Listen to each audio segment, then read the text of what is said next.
Ryan Wright here, National Recruiting Analyst with Clint Cosgrove, also Rivals National Recruiting Analyst, talking a little bit about college football recruiting. We're getting down to the wire here for the early signing period.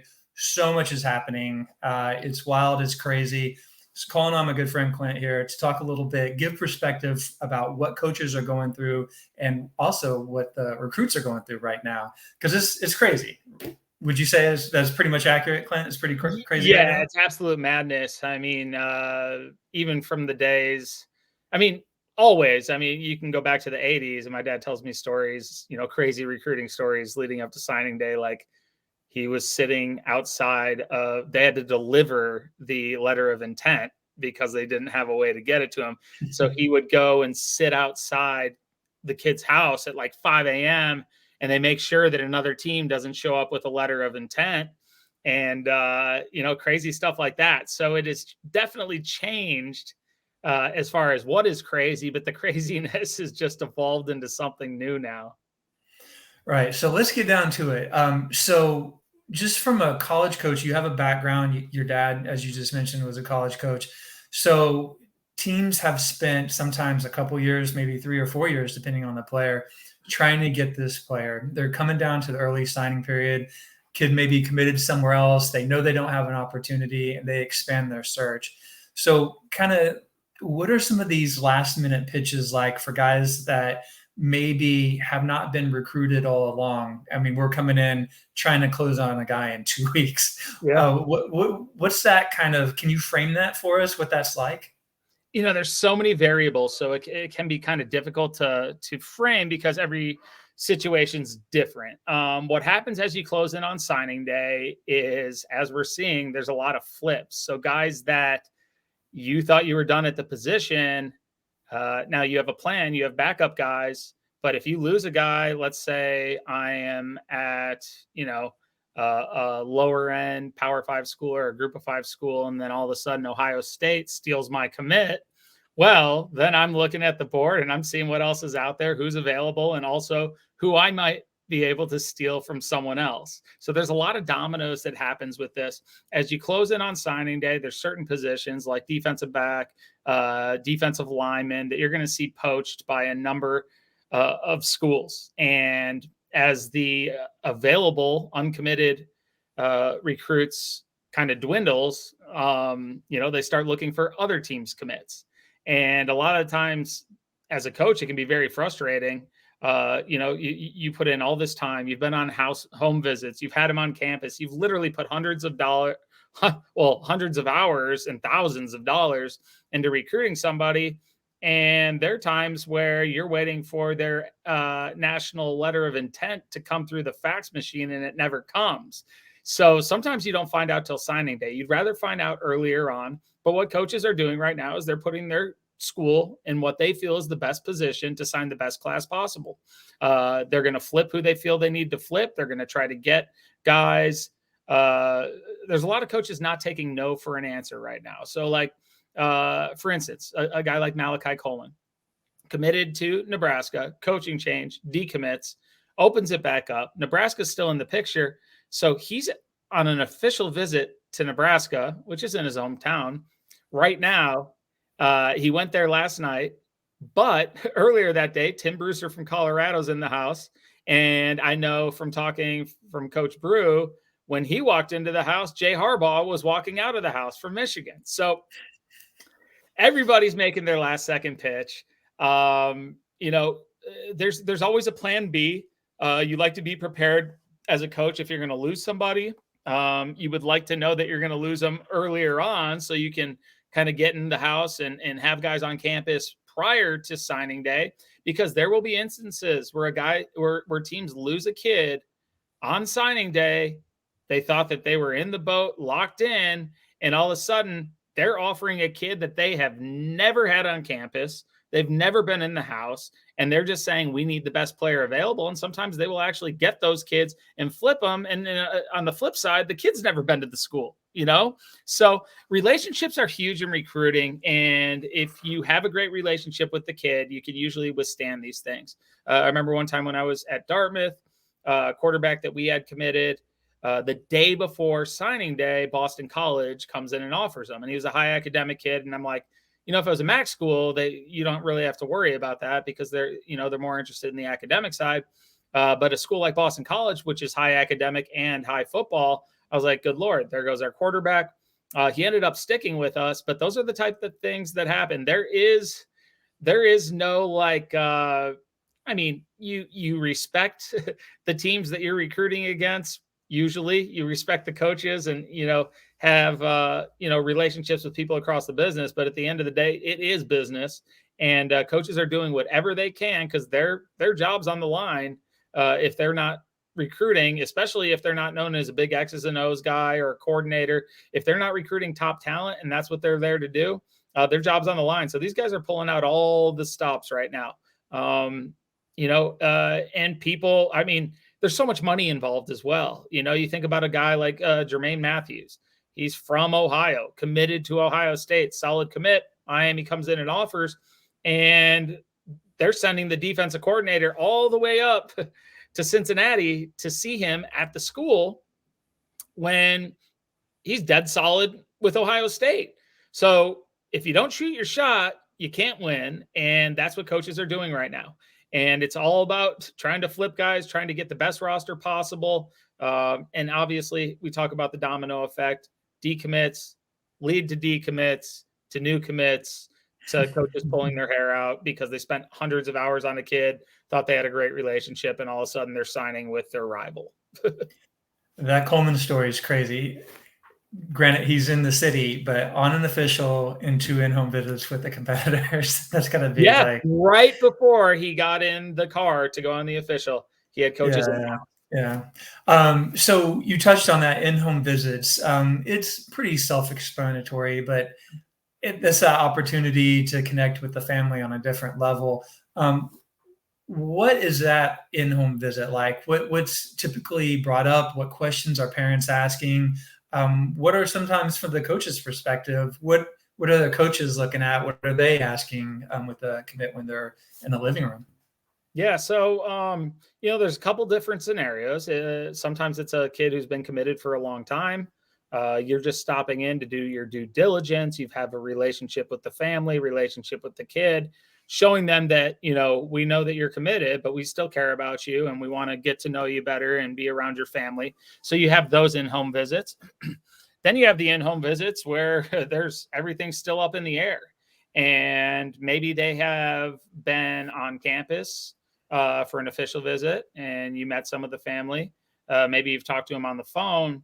But that one-on-one in-home interaction kind of makes it's an intimate setting. You're in somebody's home and you are their guest and you are trying to connect with them as much as possible. So on these official visits, a lot of time there's 15 other kids there.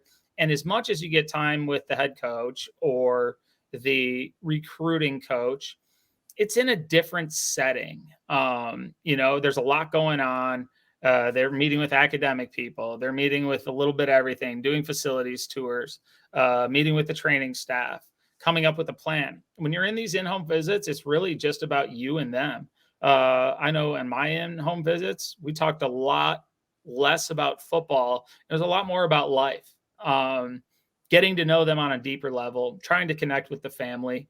And, in cases where a kid has multiple offers and you're fighting with others, you're going to talk a little bit more about football. You're going to talk about the opportunities, but it's a great opportunity to give them a picture of where you see them and how you see them thriving if they were to come to your school.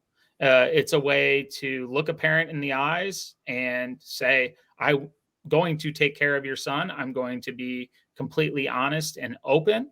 I'm not guaranteeing anything, but what I will guarantee is that I will take care of him. He's going to get a great education and he's going to have an opportunity to compete and be a great player at our school.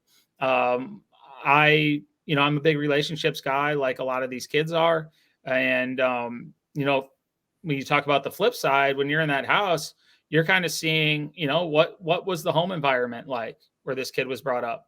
If there were any red flags and you go in, you're like, well, he just, he's basically on his own. Some of these home visits don't happen at home because a kid doesn't have a place really for the coach to go and sit down with the family. They'll go to a restaurant or a Subway even. So every situation is different, but the home visits are extremely important. It's kind of like your last chance to really seal the deal. It's your final pitch. And depending on how many others are making their final pitch, how do you separate yourself from the pack? Because a lot of these top recruits are getting recruited by a number of top schools, and they all have a lot to offer. So when you're being recruited by the best of the best, on paper, they can often look the same. How do you separate yourself from those other schools? I talk about it to recruits all the time. You get a 5'11" receiver who runs 4.5, maybe a very good football player, but there's 500 of those guys out there. How do you separate yourself from those that are like you? And so you're looking to, I call them points of separation. You're looking to, get those points of separation across, try to separate yourself from the other contenders, and really just make the family feel very, not important, but like in a genuine way, feel that you are the next step in their parenting process. These are still 17, 18-year-old kids, and you might be an 18-year-old considered an adult at 18, but you're far from done developing socially, mentally, and learning the ways of the world. And if a parent's very involved, they want to know that their son is in good hands, and it's a great opportunity to do that. I always thought that being as genuine, open, and honest as possible was the way to win, not being a snake oil salesman. And, if it wasn't meant to be, it wasn't meant to be. But if you can develop a genuine connection in these in-home visits, it can go a long way, because when they're sitting there with 5-letter intents on signing day and everybody's wondering who's going to receive that fax coming through, those moments stick out. The family might sit down and be like, let's be honest. We like these other schools, but who did we feel most comfortable with when they were in our house? Who's going to take the best care of our child? And, in some houses, the parents are making the decision. In most, it's a mutual decision. Some, they let the kid make the choice. But the parents, if they are involved in the recruitment, there's going to be a lot of discussion, especially if they're a highly contested, highly recruited athlete. So one more question for you.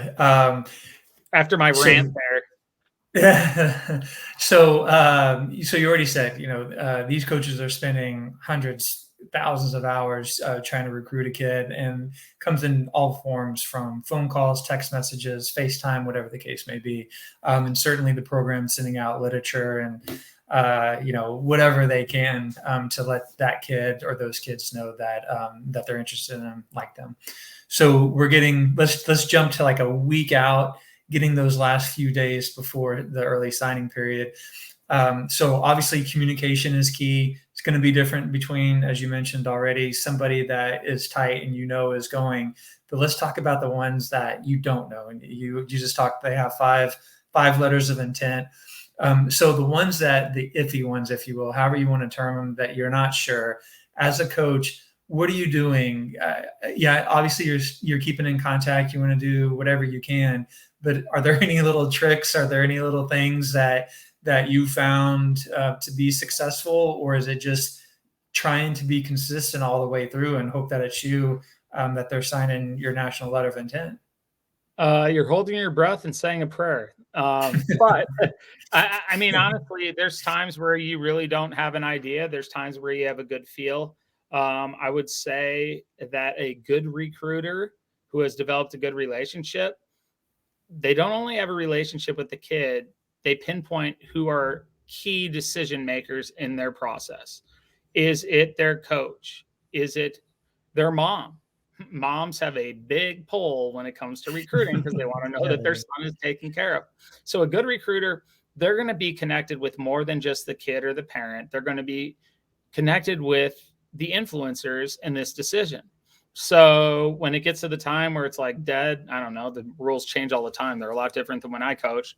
Then you're leaning on the people that you have if you have a great relationship with the head coach, and you can get messages through to them via the coach, or you have a good relationship with their trainer or something like that. You're working all of those angles, and not only just to land the kid. A lot of the time as a coach, people don't realize, yes, it is cutthroat. It is a business, and you're trying to get the best recruits possible because your job is on the line. But you still, because of the time you've spent and the relationships you've developed, you care about what's best for the kid. And if you know that he ends up in a good situation, at the end of the day, if you gave your best, you're okay with that. So, but you are working every angle that you can. You're also trying to get intel. You don't want to tell the head coach that you think he's coming when you know darn well that he isn't. You'd rather be open and honest, be like, Coach, this is anyone's, but here's what I do know. I have talked to this person, and this person. They're all influential in their recruitment. This is what it's going to take for us to get him. We do have a chance. So you're really analyzing everything. There's a lot of angles to take. Everybody does it different. But the best recruiters, they recruit more than just the kid. They recruit the family. They understand their social situation, their upbringing, their school situation. They might know their school counselor very well.